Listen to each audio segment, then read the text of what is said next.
On my wedding night, my husband Julian knelt before me in his tailored tuxedo, begging for just one thing. He wanted me to call the girl he'd grown up with, Blair, because only she could unlock him, and only then could we consummate our marriage. His eyes were crimson, his handsome face twisted in supplication, as if I were the wicked witch separating true lovers. I looked at him and suddenly laughed. Before the ceremony, Blair had announced in front of everyone, half joking, "Serena, Julian's first time belongs to me, don't take it to heart." I'd thought it was a tasteless joke. Now I realized I'd been the naive one.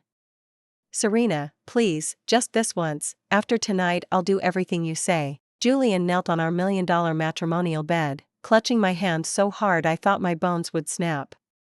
Sweat slicked his perfect face, but the look in his eyes wasn't lust, it was raw, cracking desperation. We'd just walked out of the reception hall, the guest's blessing still rang in my ears, yet the bridal suite I'd decorated with such care felt colder than a tomb. "Say it again, Julian."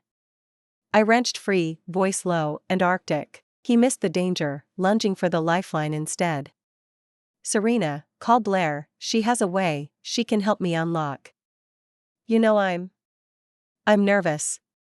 I don't want our first time to be a disaster." "Unlock?" I rolled the word across my tongue, absurd, revolting. "Unlock what, Julian? Have you lost your mind, or have I lost my hearing? This is our wedding night. It's a psychological lock," he blurted, frantic. I have a mental block, only Blair can coach me through it." "Serena, after 5 years together, could you really watch me fall apart like this?" A chill shot from my soles to my skull. We'd met in college, dated 5 years, he'd been the textbook perfect boyfriend, gentle, thoughtful, practically worshipped me. The single, constant exception was Blair. Blair, his childhood sidekick, more reckless than most men, smoking, drinking, cycling through boyfriends. Julian swore their bond was innocent, sibling level. I'd believed him, until his bachelor party, when a tipsy Blair draped an arm around me and slurred, "Serena, Julian's virginity is mine, back then we practiced together, so don't be mad, okay?" The crowd roared with laughter. Julian only chuckled and tapped her shoulder, telling her she was drunk. But the barb lodged in my heart. Tonight that barb twisted, ripping me open. "So without Blair you can't touch me, am I getting this right?"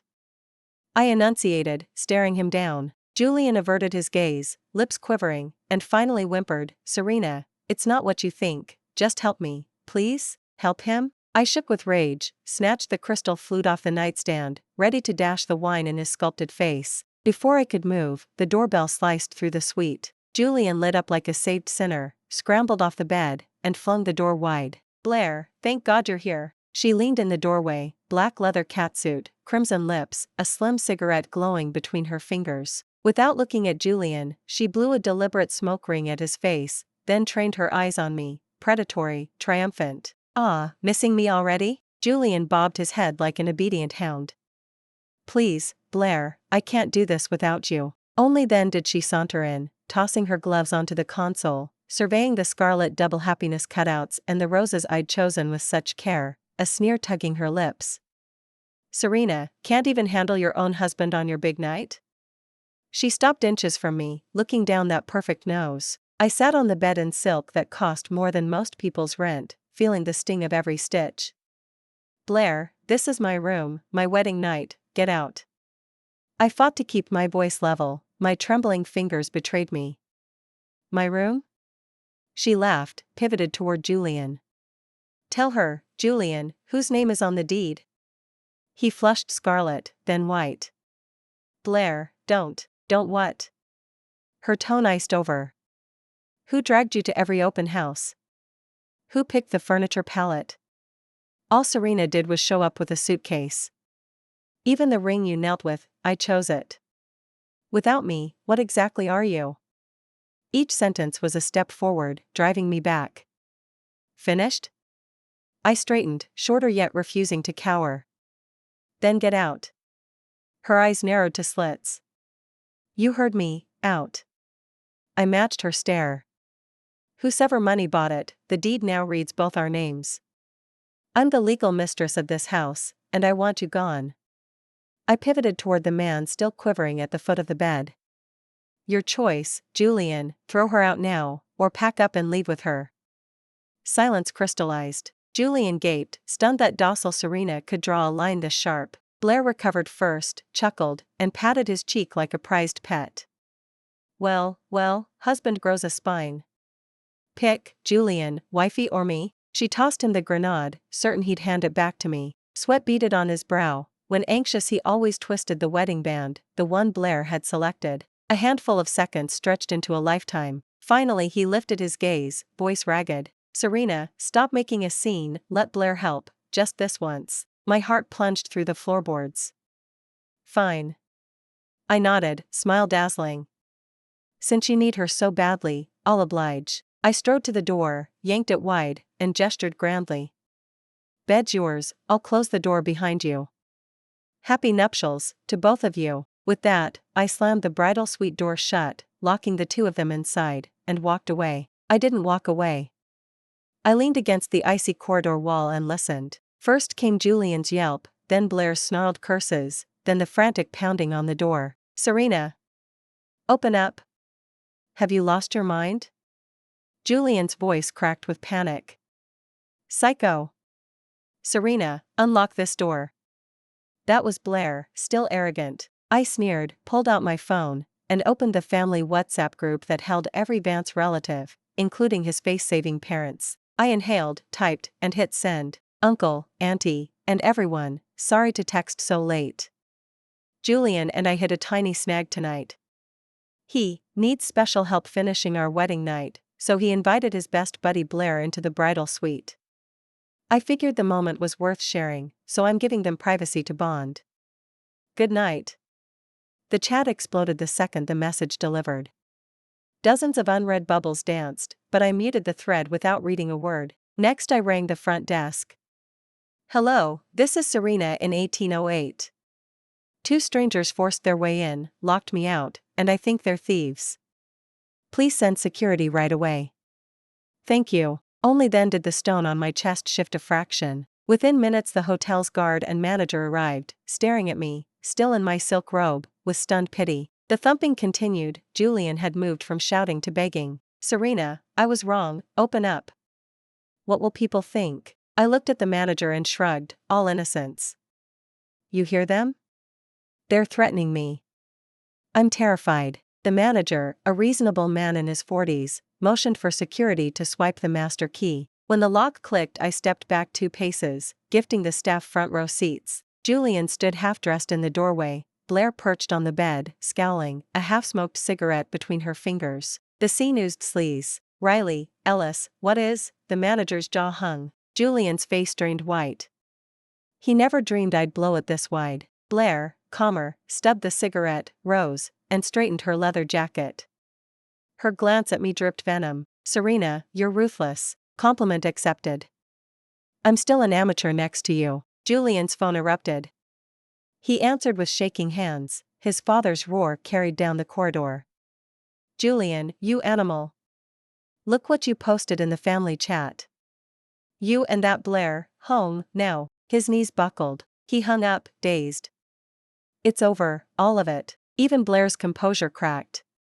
She might not care about Julian, but she cared about Vance money and clout. She marched over and hissed, think you've won?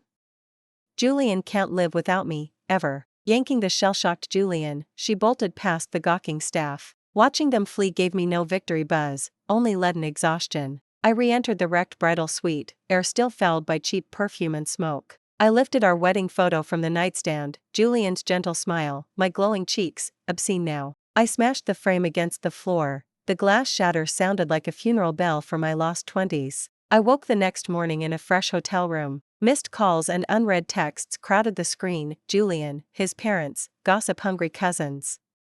I deleted everything and blocked Julian everywhere. Then I called my lawyer friend. Hey, Chloe, draft me divorce papers. A second of stunned silence, then an explosive whoop. Holy shit, Serena. You finally see the light? Let me guess, Julian and his bro acting shady again? Told you. I'll whip up the nastiest settlement Eastbrook has ever seen, he'll walk away with pocket lint.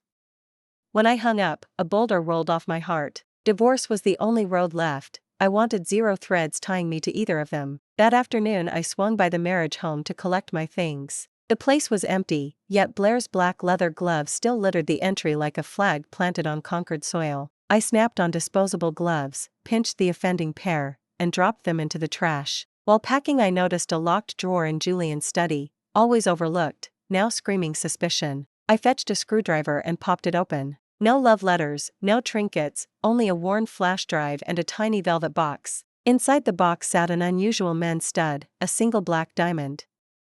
Memory stabbed, Blair had an identical piercing she rarely wore. My stomach lurched. I plugged the flash drive into my laptop, one video file, titled Just a Date. I clicked play. Shaky covert footage inside a college art studio. Julian and Blair looked almost teenage. Blair pressed a box cutter to her own wrist, eyes wild. You promised, Julian.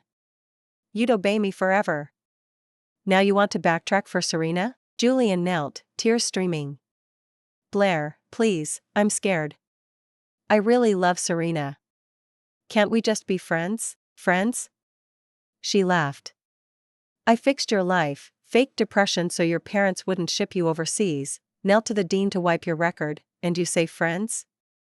You're my dog, Julian. Wag when I say wag. She nicked her skin, a red line blossomed. Julian crumbled, forehead pounding the floor. I'll obey. Just drop the knife, anything. Blair smiled, victorious, cruel. She tossed the blade aside, lifted his chin like a queen claiming tribute. Remember, body, mind, soul, mine. No woman touches you without my say-so. You'll need me like oxygen, without me you're trash. She fetched the black diamond stud and screwed it into his left ear herself. This is the brand I give you, your lock. From now on, only I can set you free. The video ended right there. I sat frozen in the chair, cold sweat crawling over every inch of me, as if I'd been dropped into an ice pit. So this was the truth. It wasn't some garden variety affair, not some trashy love triangle. It was years of twisted, nauseating psychological control and mental torture. Julian didn't love Blair, he was terrified of her. She'd utterly broken him, turned him into a puppet with no will of his own. And I was nothing but an innocent sacrifice in their sick game, a pawn they used to test his loyalty. I felt vomit rise in my throat. I shut the laptop, put the flash drive and the black diamond stud back into their pouch. All of it would soon be the most damning evidence a courtroom had ever seen. I'd barely stepped out of the complex when I spotted Julian's car parked by the curb. The instant he saw me he sprinted over, grabbing my arm, eyes bloodshot. Serena, you finally agreed to see me. Listen, it isn't what you think. Oh? Then what is it? I asked, calm, not a ripple inside me. Blair and I really have nothing. She's just helping me with therapy. He was still peddling that ridiculous story. Therapy? I lifted the flash drive and wagged it in front of his face.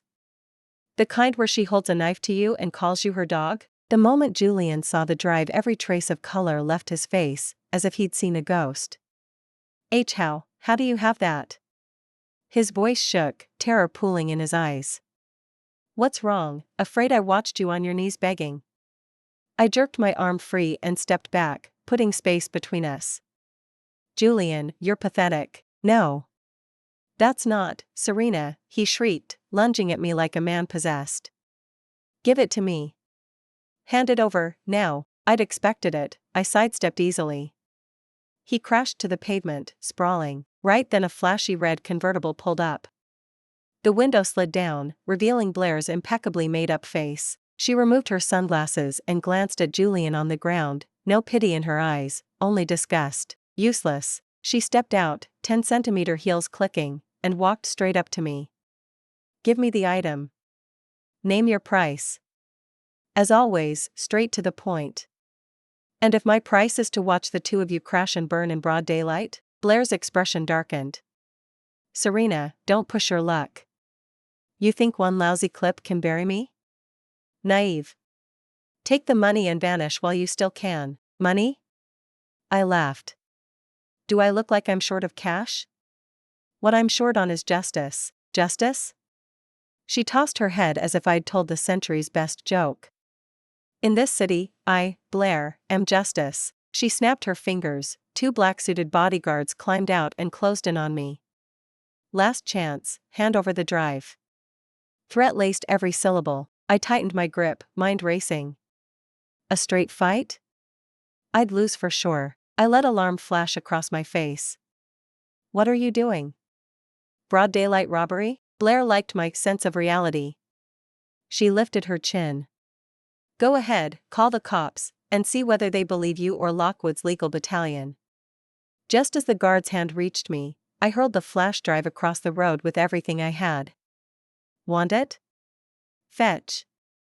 Every head whipped toward the little black stick spinning through the air. Blair's face changed. Go, get it back. Both bodyguards bolted, Julian right behind them. I spun on my heel and ran. Behind me brakes shrieked and onlookers screamed, but I didn't look back. I couldn't. I sprinted all the way into a subway entrance before I dared stop, gasping. My heart hammered, half from fright, half from exhilaration. Think you've won, Blair? The game has only just begun. The drive I threw?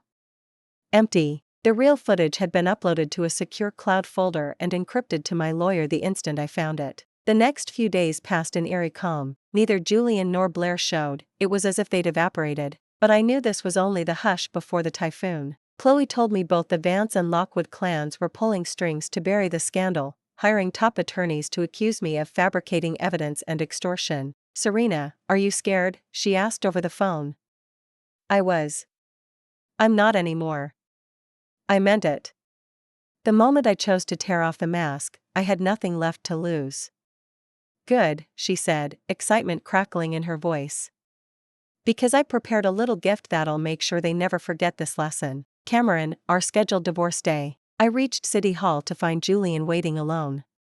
He looked wrecked, purple bruises of sleeplessness under his eyes.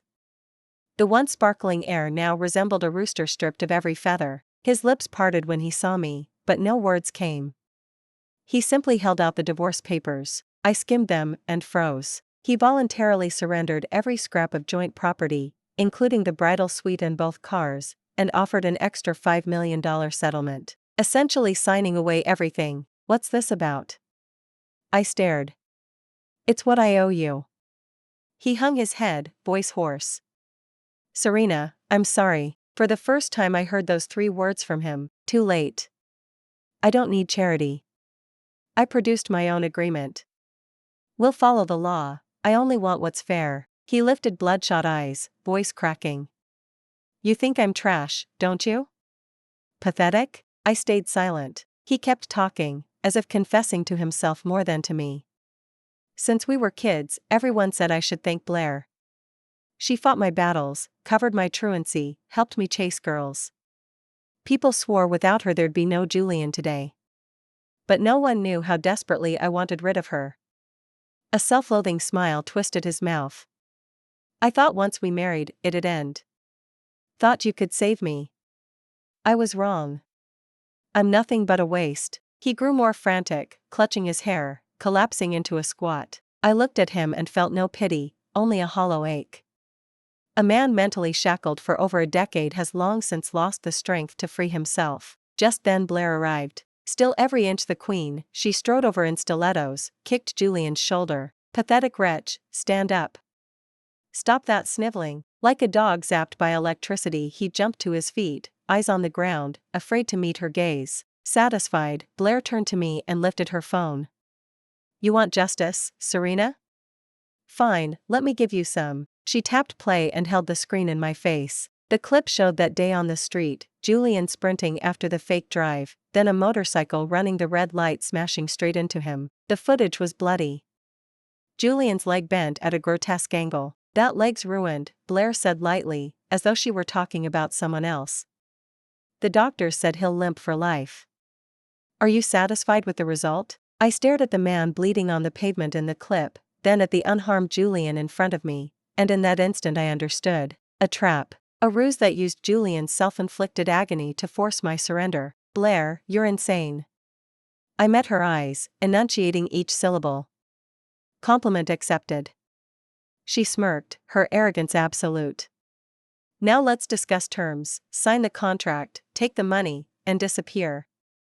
Refuse, and the next clip shows you maliciously photoshopping evidence to slander and extort. You'll forfeit the payout and face jail instead. She flung a fresh contract in my face. The clauses were humiliating. I was to admit everything I'd said was a misunderstanding and apologize publicly. I studied her smug expression, and laughed. Fine. I'll sign. Blair and Julian stared, stunned, as I reached for the pen. Clearly they hadn't expected me to cave so easily. Blair's eyes glinted with triumph and contempt. Julian looked stricken, as though he might speak, but under Blair's icy glare he swallowed the words. I didn't sign at once. Instead I turned to the final page, tapped the blanks, and said to Blair, I'll sign, on one condition. You dare negotiate? She arched a brow. Simple, I answered, meeting her stare. Say it to my face, here, right now. What, exactly, is your relationship with Julian? She scoffed. Are you brain dead? Why should I tell you anything? Because this pen in my hand can still choose to sign, or not. I waved it gently. You staged injuries, forged evidence, anything to shut me up. Here's your chance. Admit it, and I sign. From then on, we're even. I was gambling that a control-addicted egomaniac like Blair would rather flaunt her victory than stay silent, and I was right. Her gaze shifted, savoring a predator's pleasure. She glanced at Julian, her marionette, then gave a cruel little smile. You want to know? All right. She stepped close to my ear, voice pitched for me alone. Julian is the dog I raised. I point, he fetches. Ordered him to marry you, he did. Tell him to divorce, he will. As for what binds us? She trilled a laugh. You saw the film, his body only answers to me. Without my little unlocked trigger word, he's a limp, useless toy. Happy now? When I made no reply, she assumed I'd crumbled and grew even smugger. Don't blame me, Serena. Blame your own naivete. Love is just the strong riding the weak. You're not even a player, you're a prop. Straightening, she looked down her nose. Sign, loser. Certainly. I nodded, a strange smile on my lips. Then I reached into my pocket, and withdrew a different pen. A voice recorder. I pressed play. Every filthy sentence Blair had breathed replayed, crystal clear. Julian is the dog I raised. Without my unlocked trigger word, he's a limp, useless toy. You're a prop. The grin froze on Blair's face. Julian's skin turned paper white. Trembling, he stared at her while rage and shame crashed through him.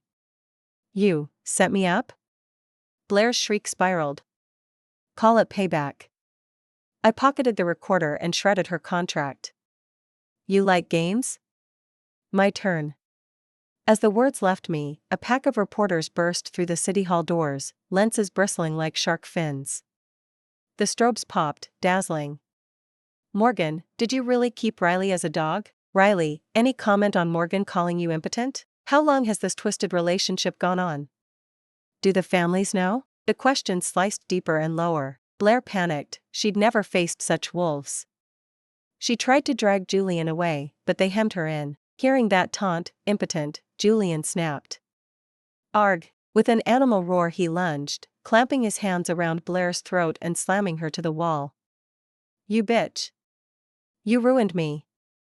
I'll kill you. Chaos erupted, the flashes flared like lightning while I slipped out under the escort of Chloe's bodyguards. Outside, the sun was perfect. I drew a long breath, tasting freedom. Blair, you claimed to be justice. Now I'm returning it to you, wrapped in ribbons. The fiasco blasted across the headlines at dawn. Elite scandal, heir controlled by lifelong Queen Bee, wedding night shocker, royalty, puppet? The hidden chains binding Eastbrook's oldest families, each tagline louder than the last. Blair's on-camera admission and the clip I'd fed Chloe aired everywhere. Public opinion detonated, Lockwood stock nosedived, the Vance name turned into a punchline. Word was, Riley collapsed from a stroke the moment headlines hit. Blair was flogged by her own father and smuggled abroad that night. Julian, charged for public assault, spent 15 days in lockup. When released, he was already someone else. He never sought me out, he simply signed my divorce papers and, through counsel, couriered a bank card, $10 million. Memo line, my final atonement. I refused it. I took only the assets the law deemed mine, Avery, nothing more, nothing less. We were strangers again. The morning I collected the decree, Chloe uncorked 82 Lafite. To the queen who came back from the dead. She clinked my glass wider than I could grin. You should have seen that lunatic Blair when her daddy's cane came down, poetic justice. We drank. Suddenly she dug in her bag and unfolded a blueprint. Remember you wanted your own studio? Dad's buddy has a prime storefront open. I snagged it for you. I stared at the first pencil sketches of a space I'd dreamed about for years, heat pricking my eyes. Chloe, tailor you. For what? We're sisters. Chloe patted my shoulder. You deserve better. Yes, I deserve better. Only by walking away from the wrong person can you meet the right one. In the days that followed, I threw myself into preparing Serena. From design and renovation to hiring staff, I personally oversaw every detail. The hectic schedule quickly lifted the shadow of that failed marriage. Serena specializes in private styling and psychological healing, blending my education with my own experiences. I hope to help more women who, like the old me, have lost themselves in toxic relationships find their direction again. On opening day, an unexpected visitor walked in. Julian's mother. She looked far older than when I'd last seen her. The once gracious face was lined with exhaustion. Miss Vance, she stammered at the door, her form of address already changed. Dylan, what can I do for you? I invited her impolitely. She perched uneasily on the sofa, drew a thick envelope from her Hermes bag, and pushed it toward me. Julian asked me to give you this. I didn't take it. Auntie, Julian and I are no longer connected. I won't accept anything from him. Her eyes reddened instantly. I know the Vance family wronged you, she said, choking up. Julian, he's in psychiatric treatment now. The doctors say Blair's poison runs so deep that pulling him free will be hard. She wiped her tears and went on. He sees no one, just locks himself in his room. A few days ago he suddenly handed me this and begged me to deliver it.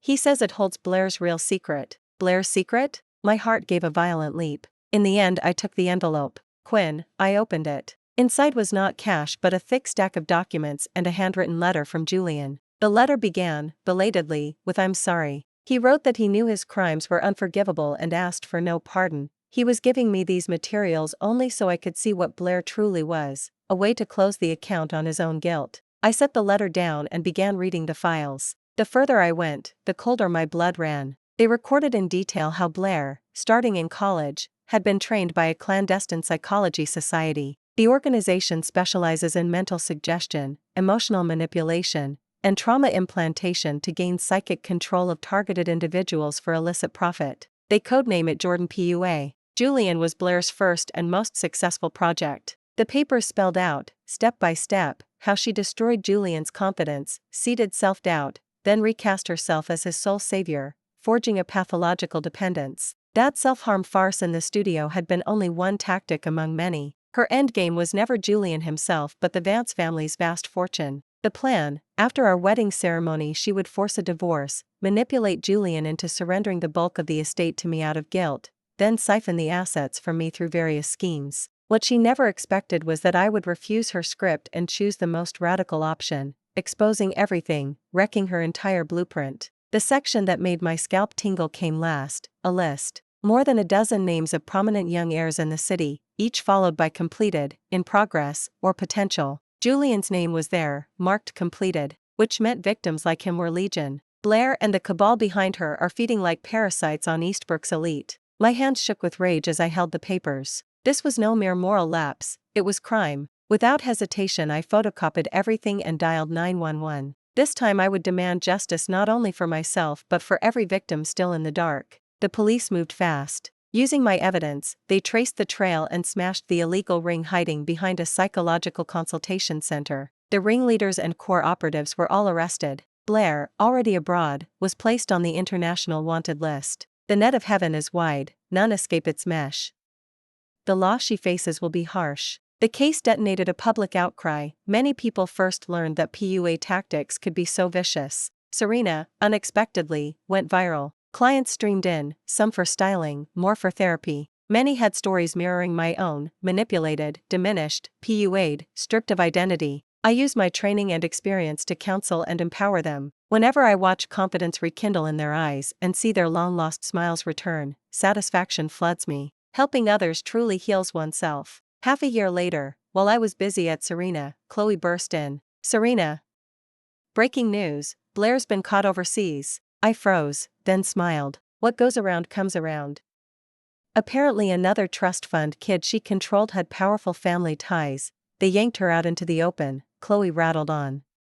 Karma delivered. I nodded, my heart calm. Blair's ending was pre-written, and I had long since begun my new life. At dusk I locked Serena and walked home alone. The setting sun stretched my shadow down the street. My phone rang, an unknown number. I hesitated, then answered. A voice both familiar and strange came through. Serena, it's me, Julian. His tone sounded steadier, the former weakness and dependence gone. I saw the news. Tailor you, he said. No need. I only did what had to be done. Silence hung for a moment. I'm being discharged soon. The doctors say I'm recovering well. He paused, gathering courage. I want to start over, restart my life, not with you, but live once, for myself. Good. I was genuinely happy for him. I wish you every success. You too. I hung up and looked at the blazing sunset sky, gorgeous and vast. The past felt like a nightmare that had finally dissolved. My life has only just begun. Thanks for listening to today's story. On a scale of 1 to 10, how would you rate it? If you enjoyed this video, please like and share it with friends. We look forward to your thoughts in the comments. Don't forget to subscribe for more amazing stories. See you next time.